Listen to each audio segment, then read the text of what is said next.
And earlier this week, I shared with you guys a surprising poll that was released by the National Taxpayer Union about how voters feel about the affordability crisis and government spending. And I want to revisit that poll. I actually have with me the president of the National Taxpayers Union on, Pete Sepp, to talk about it. Pete, welcome to the Andrea Kaye Show. Great to be here. Love Billy Gibbons. He's a great guitarist. Oh, you like ZZ Top too? Okay. Fantastic.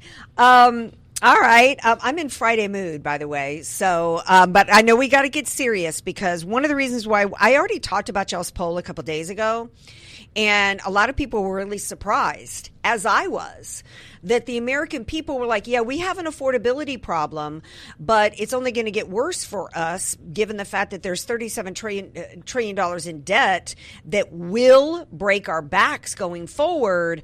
So we actually want that spending to be dealt with. I think a lot of people were surprised by that, Pete, because they were thinking that maybe the indoctrination of Americans into continuing for high taxes and high spending is what the American people had bought into, but that's just not true, is it?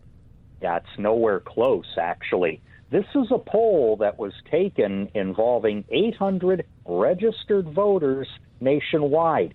38% self-identified Republicans, 35% Democrats, 25% independents or unaffiliated voters. So this is not just some push poll of conservatives we're talking about here. This is a pretty even sample of the electorate across the country. And the interesting results, I think, are that across ideologies, party lines, regions, gender, whatever you want to look at, there is strong support for reducing our national debt through either cutting spending or growing the economy well ahead of raising taxes.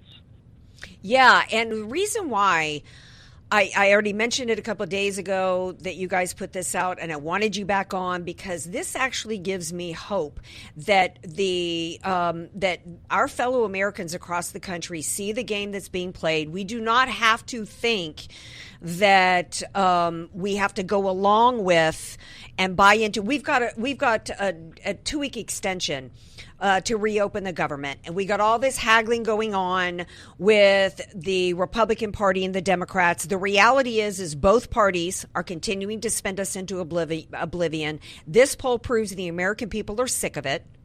And we want all the DOGE cuts that we saw last year put into place. We don't want these Republicans to be continuing with their $50 billion in foreign aid, particularly on the heels of what we've seen with all the fraud taking place. We don't want to spend billions of dollars in refugee programs.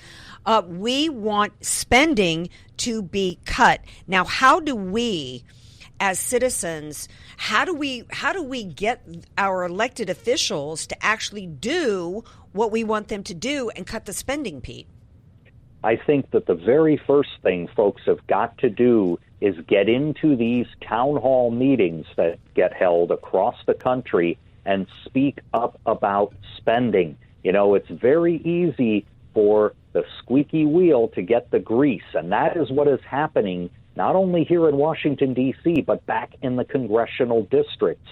We are just not showing up enough as taxpayers demanding action. You know, you can repeat it over and over again about making those calls into congressional offices and sending those emails.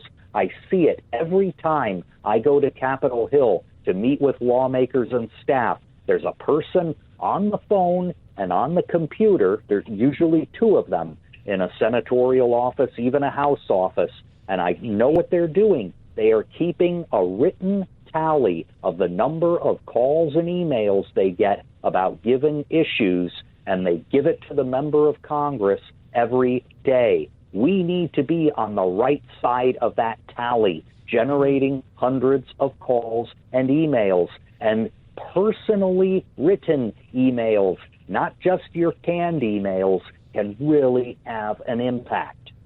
Yeah, I heard a stat that the congressional offices, there's something like they assume that for every one phone call they get, there's like 200 other constituents that share that view. I don't remember what that stat is, but when I first heard it might even be just 20.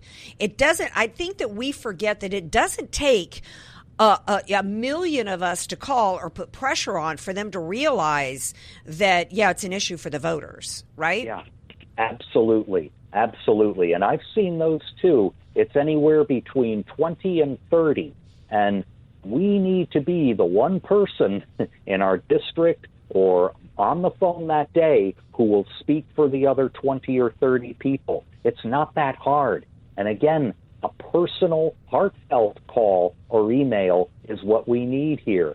Tell them your personal experience. The fact is, you're still coping with inflation, and you know that out-of-control federal spending is contributing to that inflation. You're coping with trying to, I don't know, buy a new home and afford the closing costs.